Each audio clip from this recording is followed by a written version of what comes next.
পারেনি কলকাতা, হায়দ্রাবাদের পর করে দেখালো মুম্বাইও। বাণিজ্য নগরীতে মেসি ম্যাজিক, ওয়াংখেড়েতে ফুটবলের রাজপুত্রকে জমকালো সম্বর্ধনা, এক ফ্রেমে সচিন মেসি। যুবভারতী কাণ্ডে তুঙ্গে সংঘাত, মেসির সঙ্গে নেতামন্ত্রীর পরিবারের সদস্যদের ছবি দেখিয়ে আক্রমণ শুভেন্দুর। পরিবার সপরিবার, মুখ্যমন্ত্রী পরিবার।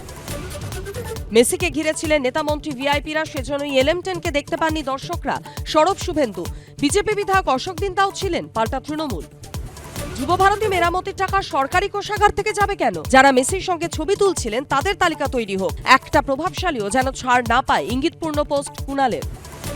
মেসির অনুষ্ঠানে চরম বিশৃঙ্খলা, যুবভারতীতে তদন্ত কমিটি, গেলেন মুখ্য সচিব, স্বরাষ্ট্র সচিব, হলো ভিডিওগ্রাফি।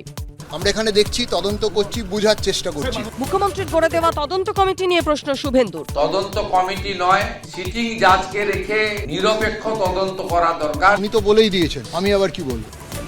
যুবভারতী কাণ্ডে রাজ্যপালের অ্যাকশন চান শুভেন্দু। গভর্নর সাহেবের উচিত আরো কড়া ব্যবস্থা নেওয়া। বাংলা বিরোধী সুতোর টান আছে কিনা। ফের পশ্চিমবঙ্গে পরিবর্তনের ডাক শুভেন্দুর। 6888টা কারখানা হারিয়ে দেওয়া হয়েছে, কোথাও কোনো চাকরি নেই, পরিবর্তন আনতে হবে। যুবভারতীতে শেষ মুহূর্তে প্রভাবশালীদের মধ্যে বিলি হয়েছিল হাজার হাজার পাস। নিষিদ্ধ হওয়া সত্ত্বেও কিভাবে গ্যালারিতে 20 গুণ দামে জলের বোতল বিক্রি? ঘণ্টাখানেক সঙ্গে সমান রাত 8টা।